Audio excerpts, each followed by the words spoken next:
coronavirus nous oblige à vivre l'Église autrement.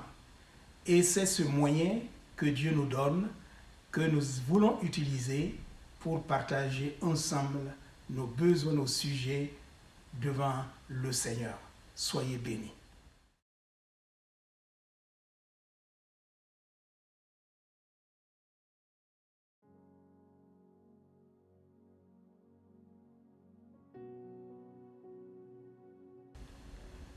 Voilà, bonsoir frères et sœurs. Nous sommes rassemblés pour la prière, unis dans la prière.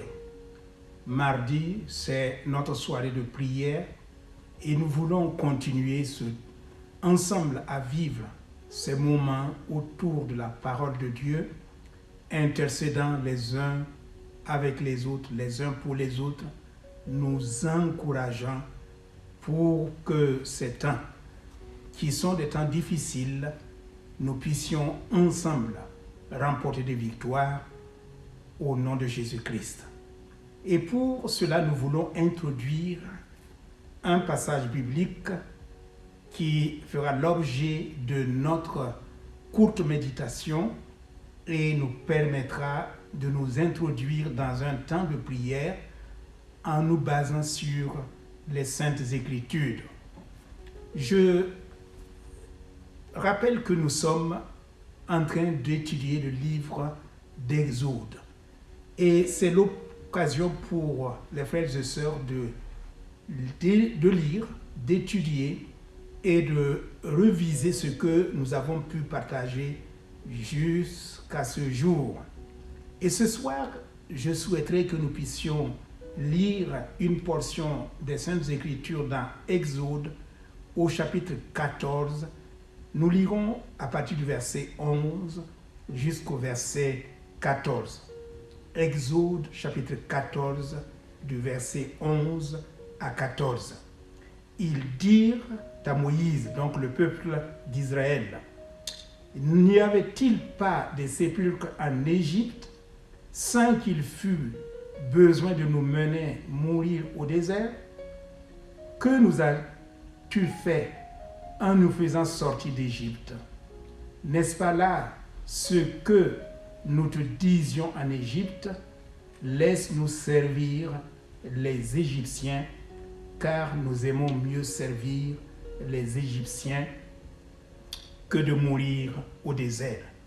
Moïse répondit au peuple, ne craignez rien, restez en place et regardez la délivrance que l'Éternel va vous accorder en ce jour. Car les Égyptiens que vous voyez aujourd'hui, vous ne les verrez plus jamais. L'Éternel combattra pour vous et vous gardez le silence. Amen. Ici, la crainte signifie la peur, l'angoisse, la frayeur, l'anxiété ou encore l'appréhension inquiète. Quand la peur saisit, nous devenons fragiles. Quand le doute saisit, nous perdons pied. L'angoisse, la frayeur, l'anxiété commencent à se ressentir dans la vie de tout un chacun parce que les situations, les moments sont très difficiles et nous allons vers l'inconnu. Et combien se pose la question, que sera demain pour nous? Est-ce que hier c'était mieux? Aujourd'hui en tout cas ce n'est pas bon, mais que sera demain pour nous?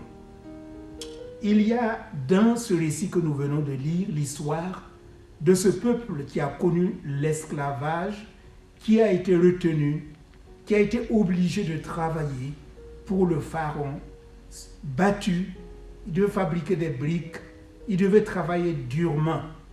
Et voilà qu'ils ont gémi, ils ont crié à l'Éternel. Dieu a entendu leurs supplications.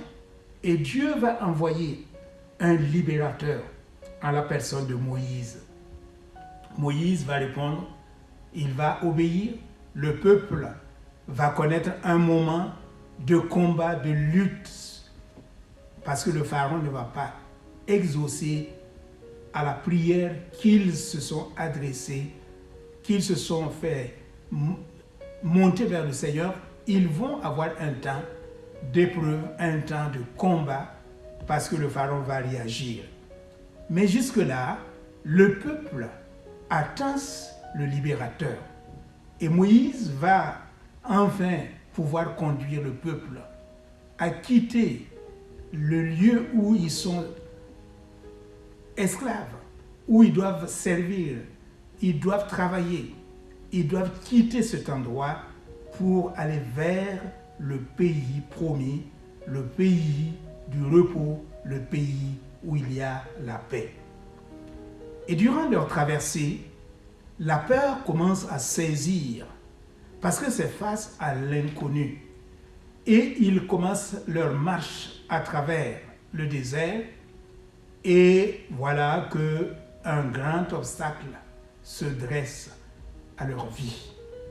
La mer Rouge est là. Ils ne regardent pas derrière.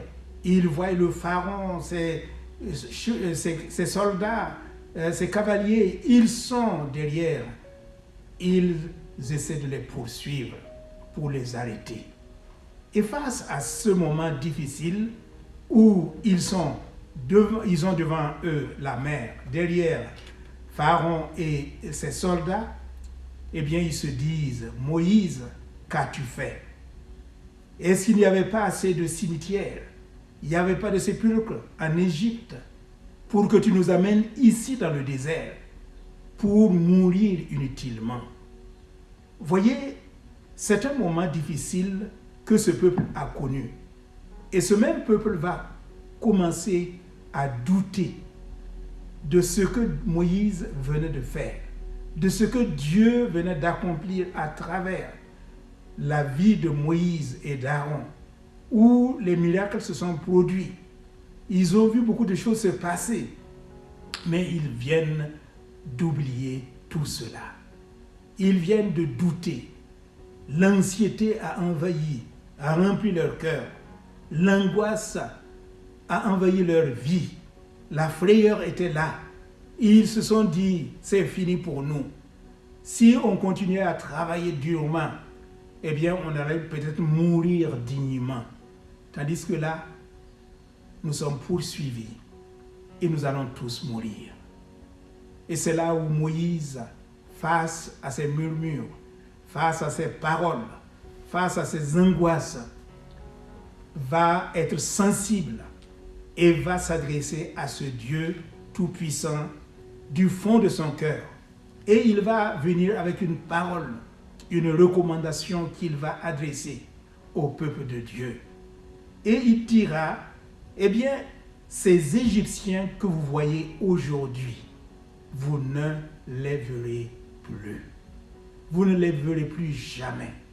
Pourquoi? Parce que l'Éternel combattra pour vous. Mais ce que l'Éternel demande pour vous, c'est que vous restiez dans le silence.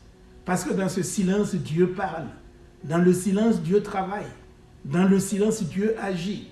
Le peuple avait besoin de se reposer sur le Seigneur, de compter sur ce Dieu, le Dieu des miracles, le Dieu qui opère, le Dieu qui ouvre le chemin là où tout semble fermé. Il est ce Dieu-là qui n'a jamais abandonné. Il ne va pas abandonner son peuple et il ne va pas abandonner ses serviteurs. Il ne va pas abandonner son peuple parce que les Égyptiens étaient derrière. Il y a quelque chose que Dieu va faire. Dieu va ordonner.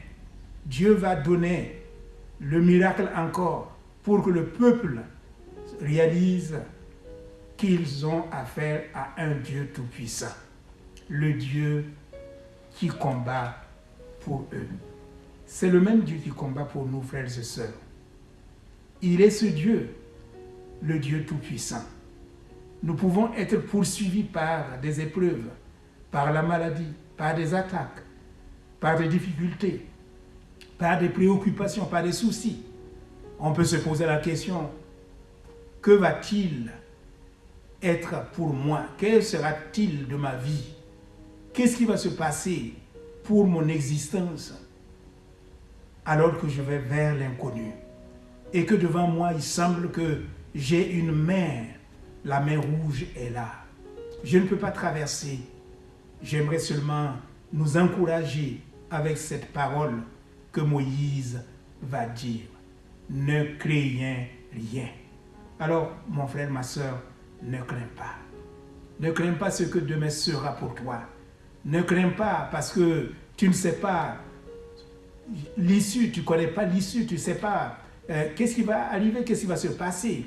Eh bien, ce que je sais, c'est que ce Dieu que tu pries, ce Dieu que tu adores est le même, il n'a pas changé.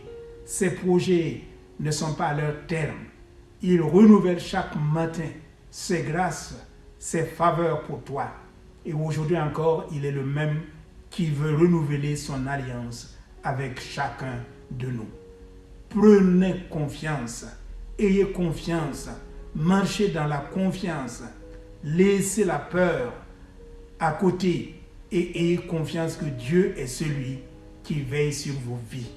C'est ainsi que Dieu va ordonner. Moïse va lever son bâton qui va permettre que le miracle de Dieu s'accomplisse. Et le miracle de Dieu va sauver son peuple. Et quand le peuple de Dieu commence à traverser, il y a quelque chose dans le miracle que Dieu va faire. Ces chars qui poursuivaient, Dieu va envoyer toute une armée qui va arrêter ces chars. Et quand nous lisons attentivement, nous voyons que le miracle de Dieu va se poursuivre. Ce miracle va continuer. Et le peuple sera sauvé parce qu'ils vont traverser ces eaux, ils vont traverser cette mer rouge, ils vont connaître la liberté. Et l'ennemi, en effet, va perdre sa victoire dans cette mer. Alors, ne perds pas confiance. Parce que ce que Dieu a promis pour toi ne va pas s'arrêter. Tu verras la gloire de Dieu. Tu marcheras dans la victoire et tu pourras te réjouir de ses bienfaits. Que cette expérience que le peuple a connue devienne aussi notre expérience et que nous puissions nous appuyer sur Dieu. Entendons la voix de Dieu nous dire « Ne crains pas ». Mon frère, ma soeur, ne craignez pas. Ayons confiance en Dieu, confiance que le Seigneur étend sa main pour nous secourir. Il ouvre les portes là où tout semble fermé. Il trace un chemin dans le désert pour que nous puissions suivre et marcher de victoire en victoire. Ce temps est un temps difficile, mais nous croyons que Dieu a des projets de bénédiction pour chacun d'entre nous. Marchons dans la confiance. Marchons dans une pleine certitude que notre Dieu est vivant. Il est vainqueur. Sachez que vous êtes un champion. Vous êtes un vainqueur. Tous les jours de votre vie, vous pouvez entrer dans cette victoire. Sachez que Dieu précise les situations. Ce n'est pas un Dieu de hasard parce qu'il n'y a pas de hasard entre ses mains. Tout ce qu'il a prononcé sur votre vie s'accomplira. Tôt ou tard, il connaît le chemin par lequel vous passez. Vous devez passer. Mais ce qui est sûr, c'est qu'il va ouvrir un chemin pour chacun de nous. Que ce soit un temps de victoire, de confiance renouvelée dans le Seigneur. Que la peur ne soit pas et que cette peur ne s'infiltre pas en nous et que nous puissions chaque jour marcher avec le Seigneur. Vous savez, ça nous rappelle Pierre. Quand il a vu Jésus, il a dit, si c'est toi, permets que je marche. Jésus a dit, oui, marche. Et sur la parole, quand Pierre s'est lancé, le miracle était là. Mais quand la peur a saisi Pierre, il a perdu tout ce qu'il avait reçu. Alors ne perdons pas confiance, ne laissons pas la peur nous envahir, mais marchons pleinement sur les eaux, parce que nous avons ce Dieu des miracles qui est devant nous et nous suivons les pas de notre Seigneur Jésus-Christ. Alors j'aimerais que nous puissions avoir quelques paroles là où nous sommes de proclamation de foi. Et nous voulons dire, je refuse la peur au nom de Jésus-Christ. Refuse la peur qui veut t'envahir, qui veut t'affaiblir, qui veut que tu rétrogrades, qui veut que tu ralentisses, qui veut que tu t'asseyes et que tu dises, c'est fini pour moi. Non, ce n'est pas fini.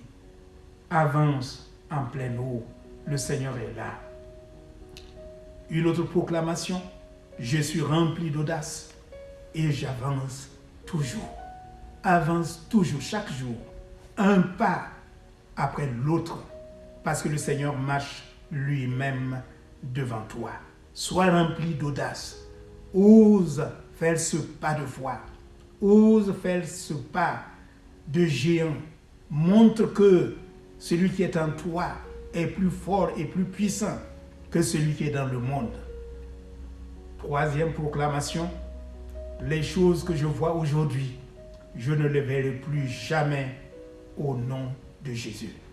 Les choses que je connais aujourd'hui, la souffrance, les peines, tout ce que je connais aujourd'hui, je ne les verrai plus. C'est cette même parole qui était adressée au peuple d'Israël, de la bouche de Moïse, serviteur de l'Éternel. Ne craignez pas, parce que ces Égyptiens que vous voyez aujourd'hui, vous ne les verrez plus. Que le Seigneur combatte pour chacun. Et enfin, je ne suis pas ce que je vois, entends ce que je ressens. Je suis la description, je suis le fruit de ce que Dieu a dit que je suis, la manifestation de sa parole. Et je veux vivre cette parole continuellement, chaque jour, dans ma vie et m'attendre à lui. Que sa promesse, ses paroles soient notre partage. Bon courage à chacun. Marchons avec le Seigneur. Ayons confiance. Prions et prions et prions encore. La victoire est certaine. Dieu n'a jamais abandonné. Et je vous rappelle les sujets de prière. Pensons à tous nos frères et sœurs. Certains sont touchés directement par la maladie, mais quel que soit ce virus, eh bien, le Seigneur créateur est tout puissant pour libérer ses frères qui souffrent dans leur corps, qui sont touchés par ce virus. Et c'est au nom de Jésus-Christ que nous disons que ce virus n'a aucun pouvoir, n'a aucun effet et il n'y aura pas d'effet secondaire dans leur vie et que Christ est la guérison. Nous allons prier aussi pour nos autorités, qu'ils donnent aussi la patience, la persévérance et qu'ils aient les bonnes décisions au bon moment et que nous puissions, nous également, à notre tour, faire confiance et suivre pour être conduits, pour que ce mal que nous connaissons puisse disparaître. Nous allons prier aussi pour les soignants. C'est un temps difficile. Ils courent.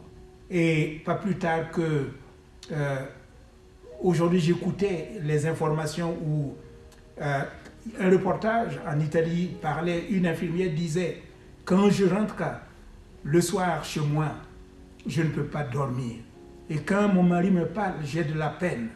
Parce que on n'arrive pas. Il y a des gens qui meurent à l'hôpital. Il y a des souffrances. Il y a des séparations. Et cela m'angoisse beaucoup. Frères et sœurs, c'est une réalité. Et face à ce combat, nous ne voulons pas rester indifférents. Nous ne voulons pas passer notre temps à zapper, à parler, à introduire des choses inutiles. Prends la parole de Dieu, médite. Cela sera une nourriture pour ton âme et tu connaîtras une croissance, un réveil dans ta propre vie. Prions pour le corps de Christ. Prions pour les églises fermées. Prions pour le peuple de Dieu qui est touché. Que le Seigneur, le Dieu Tout-Puissant, accorde la guérison. Et que là où il y a le deuil, la consolation de Dieu soit le partage de chacun. Prions pour notre Église Ecclésia, que ce temps soit un temps où nous allons vraiment persévérer avec le Seigneur. Je pense à un témoignage que j'écoutais dans les années 72, pendant la guerre de Biafra, où j'étais à l'école avec quelques Nigérians qui étaient issus de Biafra et qui donnaient ce témoignage que pendant la guerre, alors que les églises étaient fermées, tous se demandaient à la fin de la guerre, qu'est-ce que nous allons connaître? Et ce qu'ils ont connu, c'est que l'église s'était multipliée même pendant la guerre. Ma prière est que pendant ce temps où nous n'avons pas de culte, où partout les églises sont fermées, le Saint-Esprit aille au-delà, apporte un réveil puissant et que l'Église connaisse une croissance, pas seulement numérique, mais croissance dans la vie de chaque chrétien. Soyez tous bénis et intercédons, continuons à intercéder en faveur des frères et sœurs et ensemble, nous vaincrons. Ensemble, nous remporterons la victoire parce que nous confessons celui qui est ce Dieu des miracles. Soyez bénis dans le nom de Jésus-Christ. Amen.